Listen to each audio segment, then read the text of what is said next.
So thank you very much, everybody, for coming to my talk. My name is David O'Neill. I am the CEO and co-founder of APImetrics. We're an API monitoring company. And we joined the OAI about 2 years ago. And one of the areas of interest we have was in automation and going from spec to API call. And as we have been adding APIs for our API Expert project, which is a rating site for a variety of different APIs, we have found it slightly hard to keep up and to work with specs in a meaningful way. So we proposed earlier this year that the OAI and the specification should start to look at the concept of workflows and orchestrations in a more systematic way. And this is where we've got up to. I'd like to do this as a very interactive session if we can, and if my eyes dart around, it's going to be looking at the Q&A panes. So there's a number of areas where I'm very interested in feedback from the audience and the membership in general. So feel free to raise your hand and put something in Q&A. I believe Q&A is preferred over chat, but I'll try and keep an eye on both. And I'm going to jump straight into it. What I'm going to try and cover in the next 20 or so minutes is the charter that we're putting together, our current SIG members, and the challenge that we're hitting. I'll cover our current focus, the ask of what we can do for the community and what you can do for us, and basically I'll ask for how to get involved and to join us in what we're doing. So I'm very sorry, my dog is going mad. I just need to text somebody to get the front door.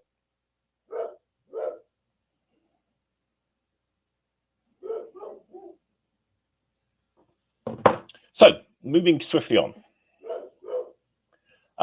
The charter we put together is based on our desire to be able to express a sequence of calls and dependencies between them within the specification in order to achieve a particular goal that may be desirable in the context of an API specification. We propose that we would like to add to the specification in a way to define the sequences of calls and their outcomes so they can be expressed in the context of delivering a particular set of outcomes. I'm going to define what we are thinking of by that, but what I'm very keen to do is have some input from you and the membership in general about how that works. This was inspired by the need for many of us to do very complex things in a systematic way and to actually read it in a standardized way.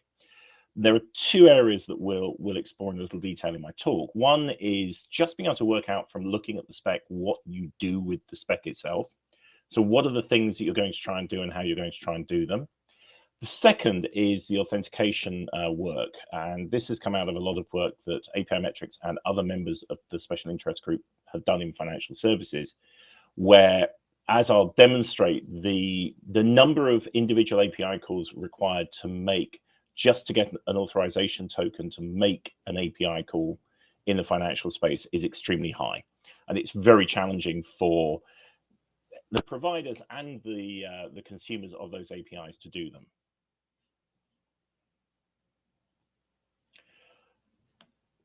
So moving on to the membership, we currently have a membership comprising of myself, my co-founder Nick Denning, Phil Sturgeon from Stoplight, Kinlane and Mike Rolfson from Postman, Frank Commons from SmartBear, Alessandra Dominic-Yuko from Cisco, and Mark Hain from Considered Consulting. I am looking at the challenge. The current specification permits a clear, I'm very, very sorry about this.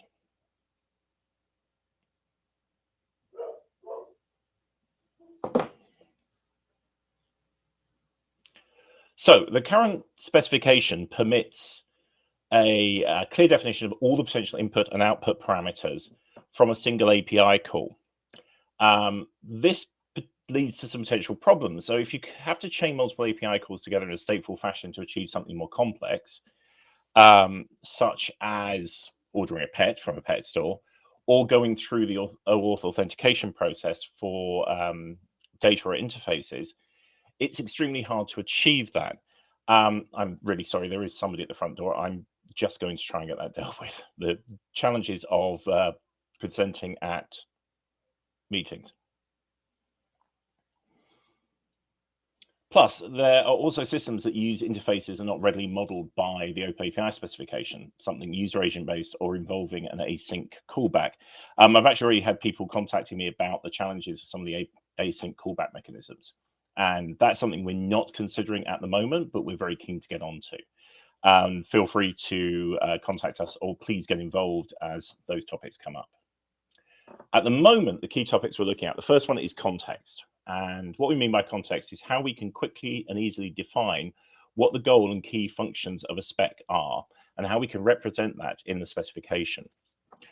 The second one is orchestration. So handling key and complex sequences, which may involve the reuse of endpoints for multiple uses.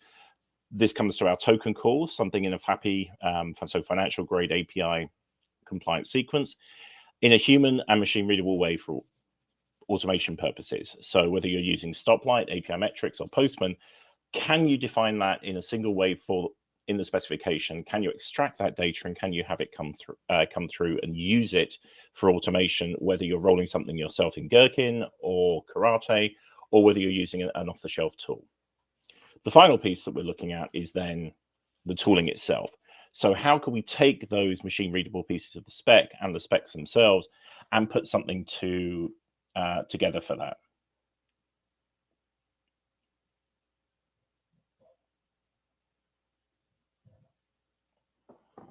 And how can we integrate with the specs so the tools and developers use them?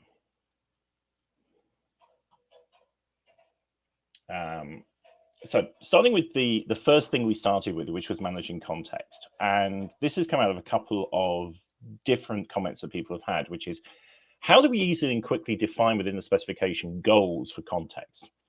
So two of the examples we have are pet store. How do you purchasing a pet? And authentication. So how do you get a refresh token, or how do you make a call with a secured token when there are multiple steps in that process, some of which are part of the spec quite clearly. Some of them will involve invoking API calls multiple times, which is something the spec does not handle very well. And how do you pull that together? So one of the key things we've noticed, particularly in my day job, is if I'm trying to see what an API call actually does, and I'm looking at the spec in a specification reader or on a documentation website, it's actually often very hard to figure out what you do first. There's usually going to be something to do with authentication, which may or may not be called out separately in the specification or in the documentation. I'm sorry, I'm just seeing Marsh go, is this a metaphor for workflow? Okay, I'll synthesize that and come back to you. Oh, okay. Sorry, Marsh. I'll let you carry on with that, and I'll carry on talking. So the other part that we've realized is just when you're looking at a spec, figuring out what do you do first. I actually had this with a British government specification recently, where we couldn't see how to get an access token. We couldn't see how the access token sequence actually worked. They provided a curl example which included an existing access token, but not how you would get one. And then all of the calls functioned off an asset ID that alphabetically was one of the last calls in the list. And they had about 200 different endpoints that you could invoke for different things, but they all needed an asset ID. And without the asset ID, none of the calls would work. So hunting around that specification for, first of all, to find out how to get an access token, and then secondly, where to get the asset ID from and how to call it in a meaningful way, took something like 40 minutes for three of us shouting at each other over chat. And that's the kind of thing that we really would like to be able to get away from and have something so we can define it in a machine readable context. There's an element of this in Postman collections, but Postman, as we'll come on to, that's not actually a specification. And we all want to have a standardized way of doing that, irrespective of the systems we use or the way we document them. The secondary part that we're starting to work on is just what we use for nomenclature. We want to avoid something that we've already said. We want to avoid something that we've already defined. We're looking at whether we can use overlays, and we're trying to work with the overlays team on can we use an overlay to define a goal? Can we use that for some of the callbacks? Do we call these recipes? Do we call them orchestrations? There's just a number of very mundane things we'd like to get in place for that sort of thing. Coming on to the more complex stuff, this is where our heads start to hurt, because we're talking about sequences of events which exist both inside the spec and outside the spec, but unless you do everything exactly right in the right sequence, you can't get anything to work. And yet there should be a standardized way of representing it so that everybody knows what they're doing. And coming back to the point that's already been mentioned in the chat and other places, getting that to work in tooling in a consistent way so you can test these, you can monitor them, and you can then share that information with others is paramount to doing this well. So I'll start with the simple one with Pet Store. We get... Oh, okay, Marsh, I've just seen that comment. Can my moderator please check on why Q&A has been disabled? And get back to me. Otherwise, drop questions into the chat, and I will try and pay attention to them as I go through this. So we've got a set of parameters we put in that. We make the call, we get a response list, and the first item is a pet ID. And that's essentially the context we need to pick up clearly. We need to know that pet ID is the API call that we need, the pivot API call, the goal API call, the key thing that we do first. We get the pet ID. After that, then we can do the actual order sequence. So we can request, is the quantity available, do the verification check on quantity, place the order, and then finally get the status approved for that. Without the pet ID, though, none of the other bits of that sequence will work. And we'd like a very simple way of either specifying at the top of the specification or in some standardized way what those key steps are. Moving on to the more complex one, and this is where it really does start to get very tricky, but it becomes increasingly more essential. If we look at a Fappy API, so Fappy is the financial grade API standard for OpenID Connect. I'm going to go through the steps required to get an access token and then finally making the call. As you'll see, it's a very involved process, which involves multiple different bits, some of which are API-based, some of which are not. So first step, and yes, Frank, the test question worked. So get token, request parameter. From that, you'll get a JSON response, which will have your access token in it. Once you've got your access token, you're then going to post access consents. Now, this is in the authorization header with your access token you've got from the previous call. You'll have a request body, and there will be scopes associated with this post request. We're still not entirely sure where scopes should live within the context of the OpenAPI specification, and I'm very much open to questions on that. Alberto Lopez asks, so a flow not only involves a verb and a path, but also query parameters and values. How hard will this be to model? Yes, we think quite hard, and I'll come on to the rabbit hole towards the end of the talk that we are seeing emerge. Jesse, I don't actually know Superface.ai myself. I will review your question and come back to it as we move on, because I think we're actually dealing with some sequential and quite dull problems at the moment, but the opportunity for them to get much more complex and into business flow operations is quite high. Once we've got the scope correct and we've made the post request, we'll get a consent ID. The consent ID we then use to build a JOT. It's very unclear how a JOT, which is essential to the proper sequencing of further API calls, fits into this.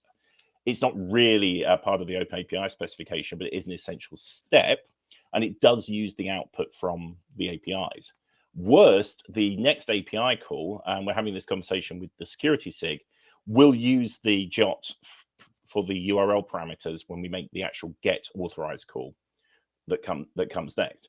And get authorized is often something of an orphan call within the specifications too. The get authorized should then invoke the browser for the user to sign in. But we're still only halfway there. The user will now sign into the browser, potentially using MFA, and authenticate against an account in the standard OAuth way. Data will then be passed back through the callback function, which we're not sure about.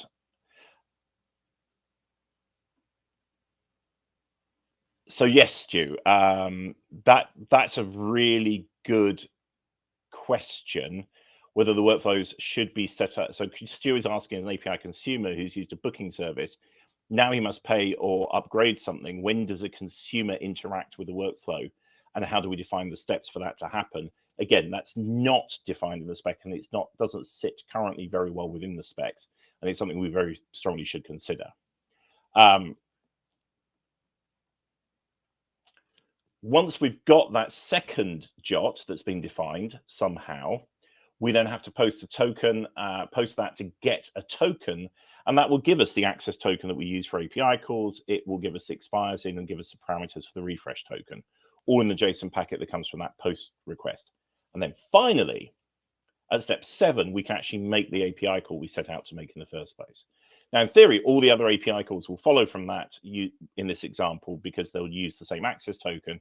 And then depending on the requirements for the refresh grant, we should be able to continue to do that. But that becomes, that is an overhead that is poorly documented and actually quite hard to handle in existing documentation standards for the OpenAPI specification. And we're trying to figure out how we can both represent that in a meaningful way, but also provide that information, provide it in both a machine readable and a human readable way. Coming on to some of the questions we're starting to get into in the chat, where I'm really thinking that there's a rabbit hole, is it goes beyond the distinct APIs and into the integrations, and how we also then handle things like assertions and conditional steps in the spec. So we have open questions around, do we stop the workflow? Do we retry the entire workflow at once? If a particular step fails, how do we work with that? How do we mark as a total failure, or is there a, how would we handle stop? I'm very interested in the views of the audience on how where we stop and start some of these things, because we're very focused on the initial steps of how we define a specification at the moment and how we define the steps. But we really do need to figure out what the specifics are of what we do with that. The next piece we're looking at is how we actually support tooling through this, coming on to some of the questions that have been asked in the Q&A. Postman collections are widely used, but they're not a standard. Some people use Stoplight, some people use Postman. Other people home roll how the sequences will be managed in other tools. We think there are two elements to this that are important. One is a machine readable way to drive automation and make it easier for both development and monitoring purposes. The second is human readable presentation of the workflow to make it easier for humans to step through what is going on, and therefore make it easier for the developer thing. This can purely be dealt with tooling and sequencing like Postman collections, but it is also useful for organizations that don't use that, for people to be able to quickly see what they need to do and how, and have that in a standardized way. We're still living in an era when we'll occasionally find that people are using a PDF document just for the documentation standards. Next thing, we'd be interested in recommendations on the implementation of workflow specs in key programming and API documentation tools.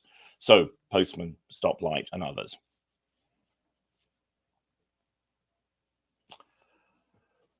Next, we'd really like people to get involved. We think this is the start of an important journey for the specification, taking it from essentially a quantized individual atomic set of API calls into sequences and essentially workflows that are meaningful for business operations as well as developer operations and developers themselves is very important. But we're very sure, because of the worlds that we come from, so Sebastian Andrea asked, why not use BPMN as a start point? I'm not familiar with BPMN. Would somebody like to jump into the Q&A and just enlighten us on that? And this is why I'm keen to have people more aggressively involved.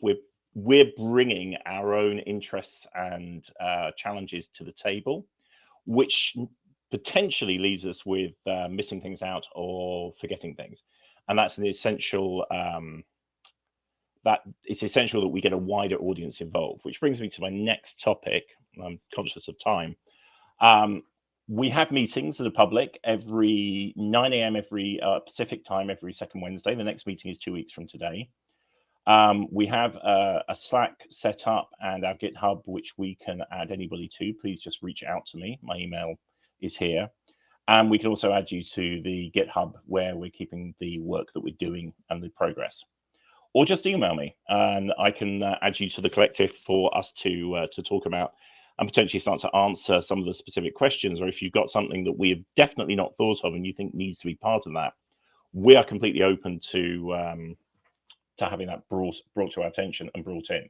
As I said, our focus has come from a desire to systematically better define authentication flows, which are a problem for about half the members, and also to be able to agree on a way of representing the key sequences and things that a particular spec will do, so that it makes it easier for everybody to understand quickly how to get up and running on it without actually having to read through 27 different endpoints until you get to the one that actually will kick off all of the bits of the API sequence.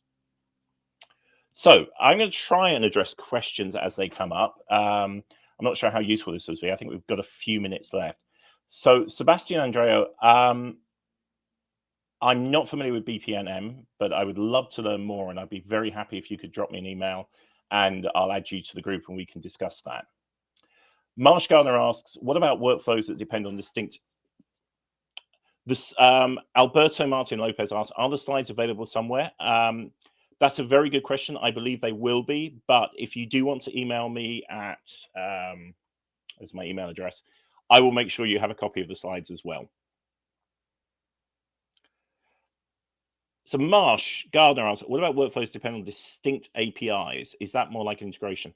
Marsh, I'd be interested in expanding on that. Are you talking about distinct APIs that exist in different specs, or distinct APIs that sit in the same specification? We're seeing problems with both concepts, I think, particularly in the security space with what we do with orphaned APIs that kind of live a lonely life for themselves and do different things, do multiple things depending on how you use them. But within a conventional specification and documentation array, you can only define them and call them once in a particular demo.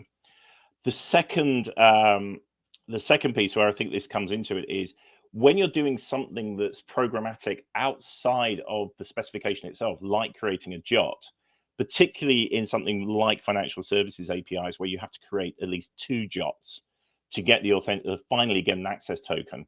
That is something that we have very few ideas of how we can pull that together and put it in. It's not part of the specification, but it's very necessary, and it's causing a huge number of problems within the documentation of the sequences themselves. Ijon asks, the sequence of API like a pipe of commands in Unix seems different from the Fappy examples. That example describes what happens internally.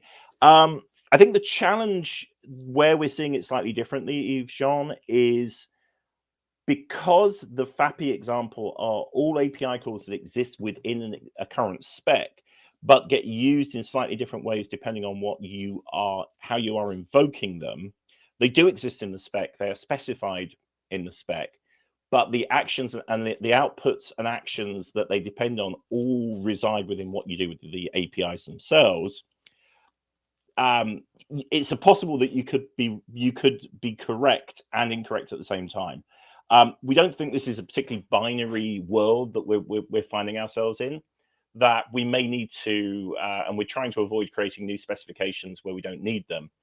But the fact that getting an access token is clearly something defined by a specification that clearly ought to be defined in an OpenAPI manner, because of all the calls are generally defined as OpenAPI calls. We really would like to figure out how we can blend the requirements of something like OpenAD Connect with OpenAPI spec and define it sequentially.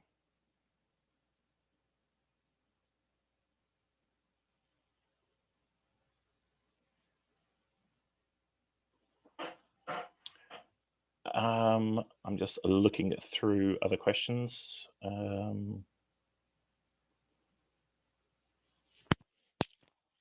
So Stu Waldron asks about use cases, and I mentioned this briefly when the question came up about sequences with lots of user interaction in them. I think that's an interesting case, which I think comes on to some of the other questions, which is how do we define that? How do we handle the interactions and essentially the breaks where a human can input something into and then drive a different sequence of APIs?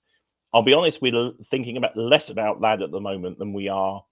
If you are picking up a particular sequence, what are the key things you need to do within any given functional sequence to get things started and to actually be able to make an API call? A lot of our focus so far has been on what do we do about getting an API call working, and how do you get essentially reduce as quickly as possible, to use a phrase that Ken Lane's very fond of, the time to first call down to as little lower time as possible from the point at which you start reading or looking at an OpenAPI specification. And that's what's been driving our initial work. But as I said, we're very keen on having more involvement and more interaction with the audience in general about how we can do this on a wider scale and do it in a meaningful way to avoid some of the problems that people are definitely hitting and are causing us to trip up over just working out what we need to do and how we need to do it. I'm concerned that I gave, I planned this talk for half an hour and I've used half an hour. Can somebody tell me how long was the talk meant to be? I thought we were doing half-hour spots. If we were, then I'm pretty much at the end of what I've prepared. And I think we've covered the main questions. But if somebody could let me know, perhaps the moderator, and then we can either handle more questions. Nope, I'm not seeing a specific thing here. Yes, we have 2 minutes. It is 30 seconds. Thank you. Perfect. So in that case, I'm going to wrap there. Please reach out to me via email if you want to get involved in the Workflows special interest group. The questions alone and some of the thoughts that people have, it's that we could unpeel this onion for a long way.